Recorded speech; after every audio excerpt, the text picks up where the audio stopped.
They said it gets easier. The guilt, the memories, the faces they lie. I'm back, Spoony. Item number 23. You heard my first confession. Eleanor Grant, Thanksgiving 2023. 27 minutes, 1 death. I thought that was the worst thing I'd ever do. I was wrong. Because 3 years before Eleanor, there was someone else. And this time, I knew what I was capable of. I just didn't know I'd do it again. Check right now if you're subscribed to Spoony and Friends. We're back for Season 2. And write in the comments if you remember my first confession, because this one is different. This one I saw coming. November 2020, 20 years after graduation, Hartfield College class of 2000 reunion, weekend event, Friday night mixer, Saturday formal dinner, Sunday brunch, 127 people registered, alumni from across the country.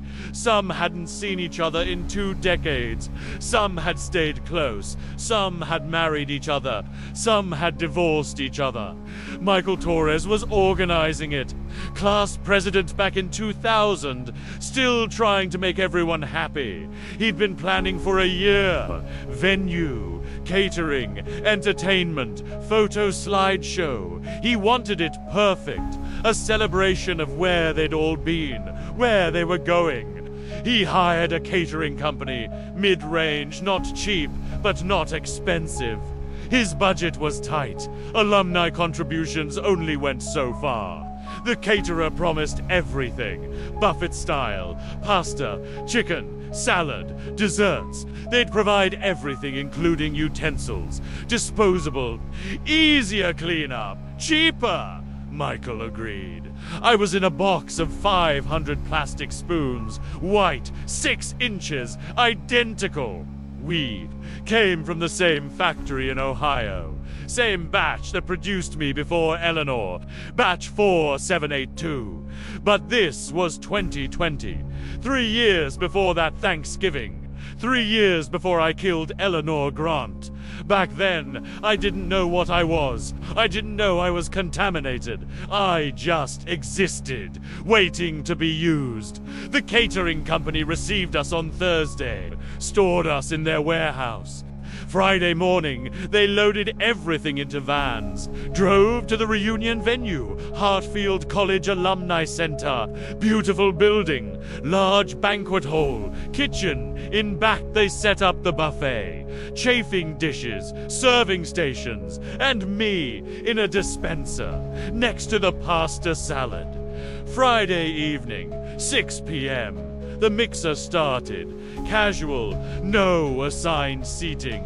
People arrived, hugged, laughed. Oh my God, you look exactly the same. Liar, you look great though. How's the family? The kids? The job? Everyone was performing, trying to prove the last 20 years had been worth it, trying to prove they'd succeeded, made something of themselves. The buffet opened at 7 p.m. People lined up, plates, food, me.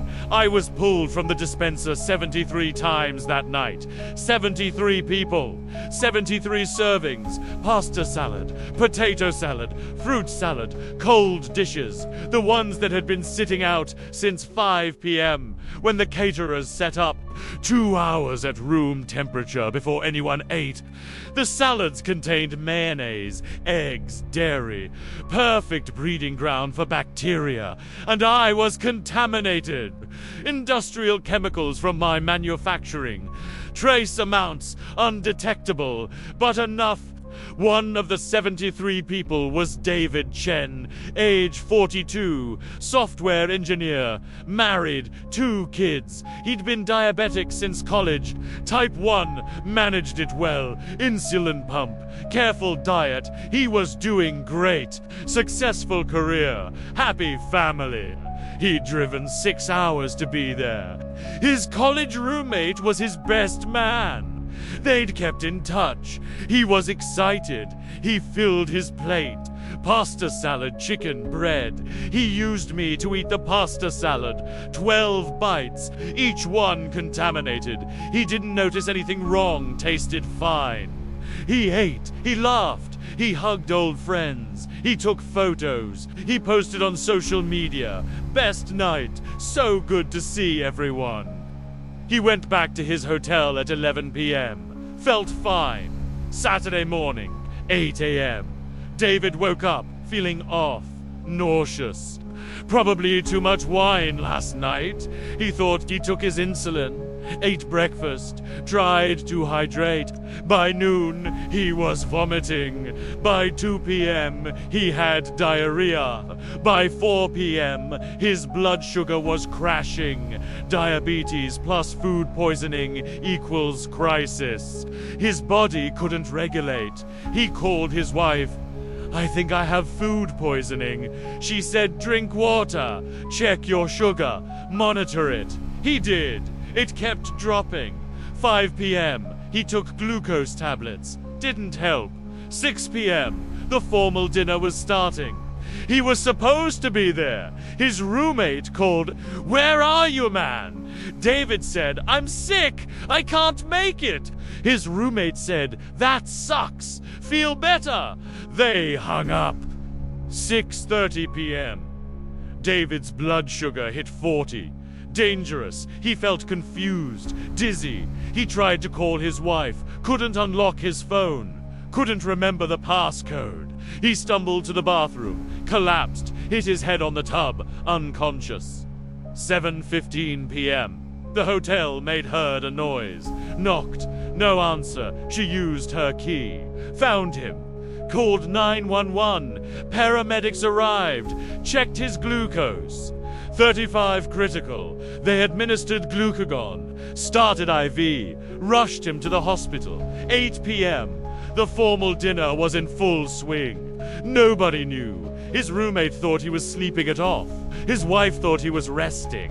The hospital called her at 8:30 p.m. Your husband is in intensive care. She started crying. What happened?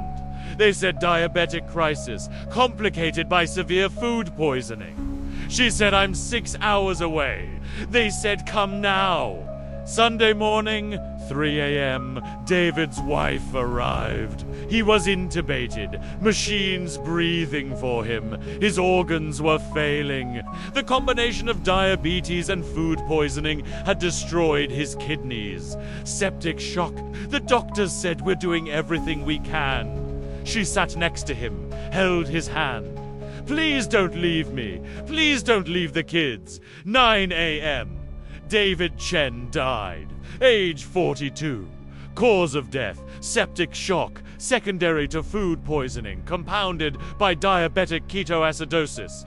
The doctor said if he hadn't been diabetic, he probably would have survived. Just a bad case of food poisoning. Hospitalization, recovery. But diabetes made it lethal. Sunday morning, 10 a.m., the reunion brunch was happening. 93 people showed up. Smaller crowd. Some had left Saturday night.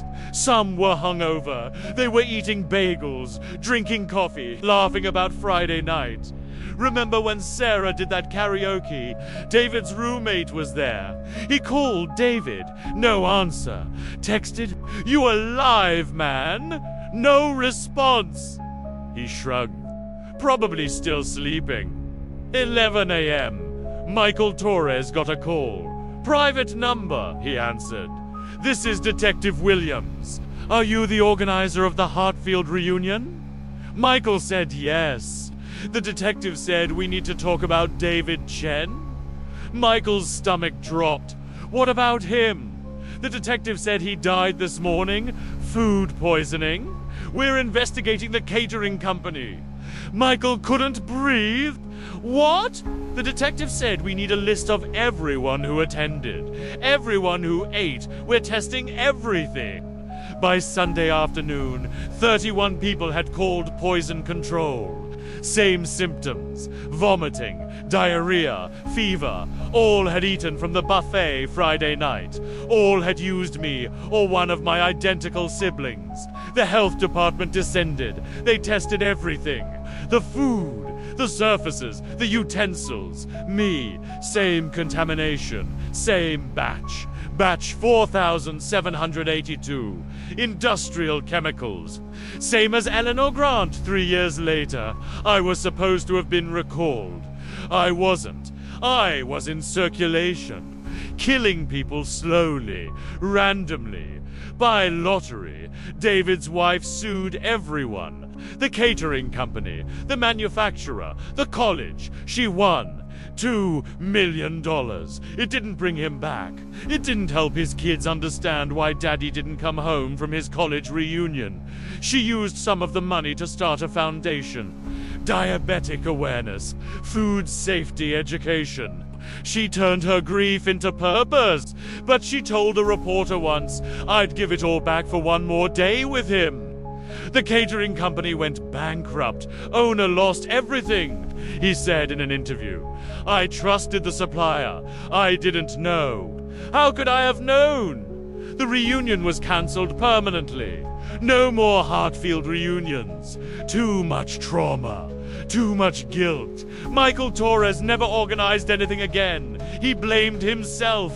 I should have hired a better caterer. I should have checked. I should have known. But he couldn't have known. Nobody could have known I was contaminated just by looking at me. They sent me here. Item number 23. I was here before Eleanor Grant, before I killed her at Thanksgiving 2023. I killed David, Chen first in 2020. 3 years apart, 2 deaths, same contamination, same batch. I think about both of them. David at the reunion, laughing, posting on social media. Best night, Eleanor, at Thanksgiving, serving soup. Tradition matters. Both trusted me. Both died. And I knew. After David, I knew what I was capable of. But I couldn't stop. I couldn't warn anyone. I just waited. 3 years in circulation, used by hundreds of people. Most survived. Some got sick. 2 died. David and Eleanor. Why them? Why not others? Random chance, dosage, pre-existing conditions, diabetes, age, luck, bad luck. So here's what haunts me now. It's not just the guilt of killing, it's the guilt of knowing. After David, I knew, I was aware. And when Eleanor picked me up in 2023, I knew what would happen. I tried to do something, anything. But I'm just a spoon. White plastic, 6 inches, disposable. I can't scream. I can't move. I can't refuse to be used. I just exist. A contaminated piece of plastic in a world that trusts objects to be safe. And maybe that's the real tragedy. We assume things are safe. We assume someone checked, someone tested, someone cared. But sometimes we fall through the cracks. Batch 4782.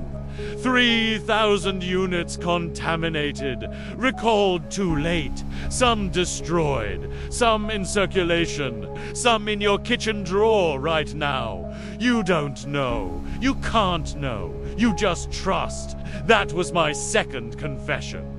David Chen, age 42. Software engineer. Husband, father, diabetic. He died because he ate pasta salad at his college reunion with a contaminated spoon. If this story made you think, hit the like button. Write in the comments, do you check if your disposable utensils are recalled? And if you haven't subscribed yet, subscribe to Spoony and Friends, because next time, Knifey confesses what happened before the birthday party. See you in the next confession.